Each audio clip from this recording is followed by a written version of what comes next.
If you're interested in psychic experiences, as I am, you'll often encounter skepticism, and that's natural. No one's going to accept claims of things that seem flat out impossible without good reason. You may be skeptical yourself. But I've been reading about these things for some 30 years now, and one thing that always surprises me is when people say that no one's ever demonstrated a psychic effect, ever. At least nothing that convinced a skeptic. And that seems much less obvious to me. From what I've read, there have been lots of cases of people who were certain such things couldn't happen and then saw something that changed their minds. So in this video, I'm going to describe one rather startling case and ask whether it counts as a true demonstration of a psychic effect. I'll be interested to know what you think. Hello, my name's Robert. I'm a journalist and author, and recently I've been creating an online encyclopedia about these things. If you'd like to look it up, I'll leave a link in the description. And a reason for doing that was to try to balance out discussions on Wikipedia, which tells a lot about what skeptics think, but very little about what the research actually consists of. One person you see quoted frequently is an American psychologist named Terence Hines, who in the 1980s published a debunking textbook that's been rather influential. A quote from it appears in the Wikipedia entry on telepathy. "It's important to realize," Hines says, "that in 100 years of parapsychological investigations, there has never been a single adequate demonstration of the reality of any psychic phenomenon." Pretty emphatic. And here's a quote from another book by C.E.M. Hansel, a British psychologist. "After 100 years of research," Hansel says, "not a single individual has been found who can demonstrate ESP to the satisfaction of independent investigators." The wording is slightly different. He refers just to ESP, aka extrasensory perception, but the sense is the same. And for many people, it's a sort of a mantra, repeated any time the subject comes up. And if I knew nothing about any of this, I'd probably just accept it. It sounds so certain, so authoritative. But it doesn't square with the research literature, which is enormous, and actually goes back at least to the 1840s, so more like 2 centuries really.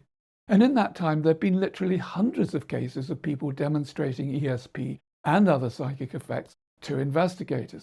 I don't know, perhaps even thousands. And the reports fill libraries. So no one can literally say that it's never been demonstrated. And in fact, I think the more informed critics know that. That's why the statements include a qualifying word, that the demonstration isn't adequate or convincing. But then the question is, adequate or convincing to whom? Not everyone who's been exposed to it has been convinced, of course not, but many people have been. For them, the demonstration was adequate. Or if you say no independent investigator has ever been convinced, how do you define independent? I think what's actually meant here is that no investigator has ever been convinced who wasn't already a paranormal believer, someone who really wants it to be true and isn't being properly critical, a skeptic in other words. But even that's not true. Many investigators were skeptical until they saw or experienced something that forced them to change their minds. Perhaps the most emphatic statement of this kind comes from stage magicians. They know all the tricks and no phony psychic is going to get the better of them. For years, an entertainer called James Randi offered a prize of $1 million to anyone who could convince him that they possessed psychic powers. $1 million. No one passed even the preliminary tests, he said. But here's the interesting thing. Some magicians who've tested psychics tell a different story. And what I'm going to describe is one of my favorite cases, precisely for that reason. The psychic was a young Frenchman named Alexis Didier, born in 1826 in Paris. At that time, there was a lot of interest in mesmerism, hypnosis as we know it now, a sort of trance state which had recently been discovered and was being used successfully for all sorts of healing therapies. Alexis had been using it in his teens to help with epilepsy, and it seemed to have stopped the seizures. But it had an odd side effect. While in a hypnotic trance, Alexis seemed to become aware of all kinds of things about people and events that he couldn't know by any normal means, as if by clairvoyance. The phenomenon was strong and enduring and attracted a lot of attention. Aged 18, he teamed up with a manager and started to give private demonstrations. He became well known, not just in France, but in other countries as well, including Britain, where he made several visits. So what could he do? One thing was that he could give a person an exact description of the interior of their home, someone he'd certainly never met before and could have no knowledge of. And not generic details that could be true of anyone, but specific details, the exact layout of the room, standout features. One person who had this experience was a British clergyman who happened to be a keen art collector and had lots of paintings on the walls of his home. Alexis stated correctly that all of these were recent works, modern paintings, with an exception which he went on to describe in detail. It was a religious painting and the theme was a common one, St. Anne teaching the Virgin Mary to read. So it might just have been a lucky hit, so to speak, a detail that could apply to lots of art lovers. But, as often happened, Alexis was able to give other details which made it much more specific, and certainly couldn't apply to lots of people. That was that the picture was painted not on canvas, but on black marble, and that the surface wasn't flat, but concave, curving inwards like a bowl. Another thing, Alexis could play cards when he was blindfolded and couldn't even see the cards in his hand. Somehow, he always seemed to know what the cards were, and apparently also the cards held by his opponents, which he proved by consistently winning. He could describe the contents of sealed letters, revealing all sorts of accurate details about the writer. Or he'd read words on the page of a book that someone else was reading, and which he certainly couldn't see. Many people went to these demonstrations expecting to be entertained with conjuring tricks and came away astounded, which of course you could say was just because they didn't understand how the tricks were done. That's the whole point of stage magic, isn't it? To cause amazement. Now it just happened that in Paris at this time, someone else was doing something rather similar, a stage act in which he could get his young son blindfolded to identify objects that members of the audience produced. But he did it purely by trickery. His name was Jean-Eugene Robert-Houdin, originally a watchmaker by trade who developed a talent for creating mechanical contraptions and was giving conjuring performances in a small theatre. Until then, conjuring was quite crude, seen mainly at circuses and in the street. Houdin raised it to a whole new level. He's credited with being the prototype of the stage magician, the whole tailcoat and top hat thing. A century later, an American escape artist and conjurer named Eric Weiss adopted the name Houdin for his own stage name, Harry Houdini. And like Houdini himself, Houdin enjoyed as a sideline exposing psychic charlatans and tricksters, whose performances he said he found contemptible. So if anyone could figure out how Alexis was doing the tricks, it ought to be Houdin, the one person in all of France you'd go to in a case like this. That occurred to an aristocrat named the Marquis de Merville, who was interested in this sort of thing and wondered what Houdin would make of it. He arranged for the two to meet. Once Alexis was in a hypnotic trance, Houdin blindfolded him, with cotton wool filling the eye sockets and two big handkerchiefs wrapped over his face. Other people usually use 3 to be absolutely certain Alexis couldn't peek underneath. But Houdin said 2 would be plenty, not to worry, he knew his business. He then took out a pack of cards that he'd brought with him, offered one to Alexis to cut, and dealt 5 cards to each of them. He was about to pick them up to start the game when Alexis said not to bother. He could already name all 10 cards. He then did just that, and repeated the feat twice more. Houdin removed the blindfold. Then he took a little book from his pocket, opened it randomly, and asked Alexis to read from the page 8 pages further on. Alexis said that on that page, about 2/3 of the way down, Houdin would see the words "Après cette triste cérémonie," which means after this sad ceremony. Houdin didn't find those words on that page, but he did find them, and exactly those words, on the following page. For his next test, Houdin gave Alexis a letter and asked him to describe the writer, which he did more or less accurately, also the writer's address, which he was able to write down exactly after a few minutes thinking. That concluded the session, and Houdin appeared completely nonplussed.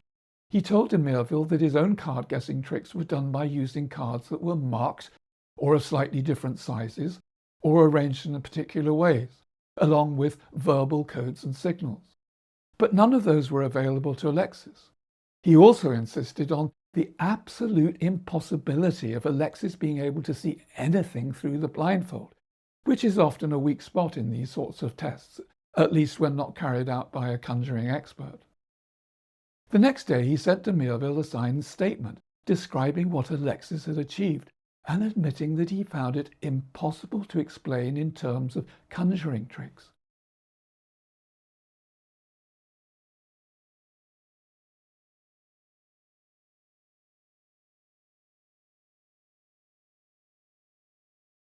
And that wasn't the end of it.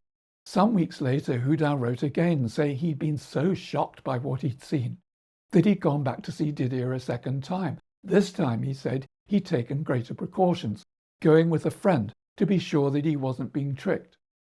Again, he was particularly impressed by the card game. He'd kept his cards hidden under the table. Whenever he played a card, Didier played one of his cards, which he couldn't see, and it was always the right card to play. The session, Houdin said, was even more extraordinary than the first, and had left him without a shadow of doubt about the clairvoyance of Alexis.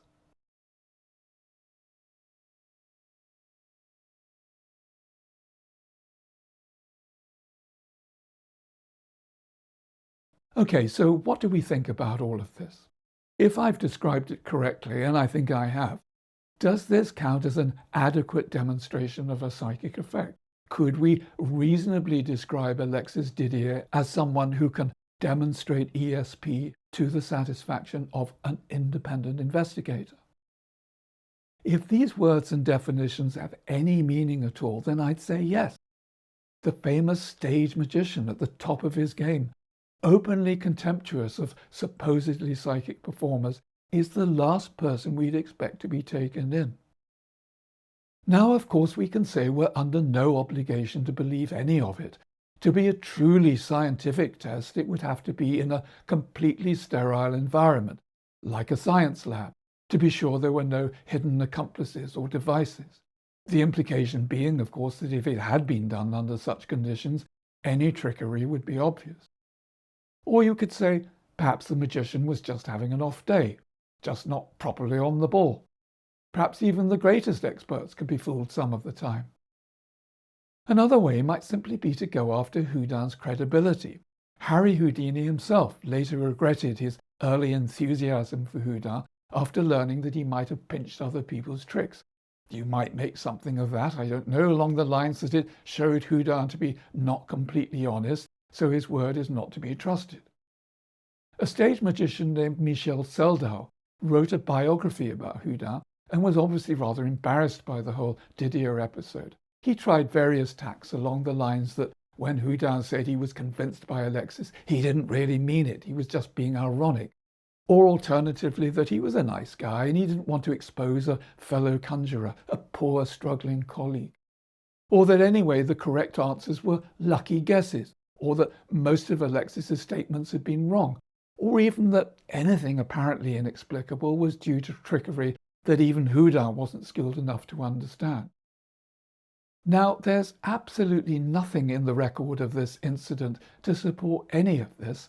It's just the sort of thing that many of us naturally think. It's how we respond rationally when confronted with claims of this kind. Or you could say, yes, but it's just one incident, nothing to get excited about. But even that isn't true. Other conjurers say they've tested psychics and couldn't find the trick. I think the problem here is that for some people more than others, the idea of psychic effects like this is hard to grasp, literally unthinkable. The rational mind just refuses to believe it. And I completely get that. It's hard to take in. But in my experience, and other people's too, I think, it's when you see it and really feel it close up. That's when you see the point. What convinces isn't what other people tell you, because you can always suppose that they're mistaken in some way. No, it's when it happens to you directly that it has the most impact, when it's personal experience. And that's what happened here. Houdin saw it close up and it shocked him out of his complacency, as actually might happen to any of us. If you'd like to know more about the scientific research into this sort of thing and how or why it happens, I talk about it in other videos. Links in the description below, and I hope I'll see you there.